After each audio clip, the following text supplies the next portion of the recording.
جب آپ کوئی غلطی کریں تو آپ کے دوست یا آپ کے اہل و عیال، آپ کے والدین، آپ کے ٹیچر یقیناً آپ کی اصلاح کے لیے آپ پہ تنقید کرتے ہیں۔ تنقید کرنا کوئی بری بات نہیں ہے، لیکن تنقید کی بجائے اگر آپ کو حوصلہ دے دیا جائے، تعریف کر دی جائے تو معجزہ بھی ہو سکتا ہے۔ میں آپ کو چھوٹی سی سٹوری سناتا ہوں، 1 منٹ کے لیے ہمارے ساتھ رہیے گا۔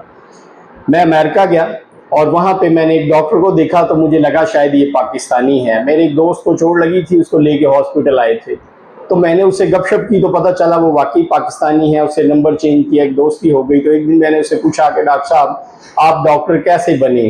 تو جو بات اس نے سنائی وہ ہم سب کے لیے سبق آموز ہے۔ کہنے لگا جی 7 کلاس میں 3 دفعہ فیل ہوا تھا اور 7ویں کلاس میں ہی رہتا تھا، نہ اسکول میں پڑھنے کا دل کرتا تھا اور نہ گھر میں ہی پڑھائی کا ماحول تھا۔ ماں باپ ہمیشہ یہی کہتے تھے یہ نکما ہے، پڑھ نہیں سکتا۔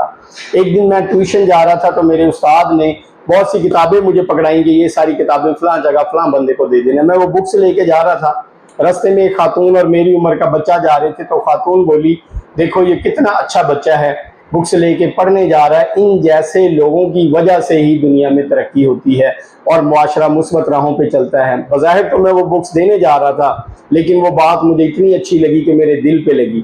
میں نے وہ بکس وہاں دی، گھر گیا، اپنی کتابیں نکالی اور پڑھنا شروع کیا۔ اتنا پڑھنا شروع کیا کہ پھر میٹرک میں پورے اسکول میں فرسٹ آیا، اور پھر میں ایف ایس سی کالج میں، لاہور کالج میں ایف ایس سی میں ٹاپ کیا، کنگ ایڈورڈ سے ڈاکٹری کی ڈگری حاصل کی۔ آج امریکہ میں دیکھ لو کہ کیا حالات ہیں۔ آپ یقین کریں کہ بعض اوقات تعریف کا ایک فکرہ آپ کی زندگی بدل کے رکھ سکتا ہے۔ نہ میں امریکہ گیا ہوں، نہ یہ میری ذاتی سٹوری ہے، میرا مقصد ہے آپ کو ترقی کے راستے پہ لے کے جانا اور کامیابی سے ملانا۔ یاد رہے آپ اپنے بچوں پہ تنقید کریں، جہاں غلطی ہے اصلاح ضرور کریں، لیکن کبھی تعریف بھی کریں۔ ہو سکتا ہے آپ کا ایک شعلہ بچے کی زندگی بدل کے رکھ دے۔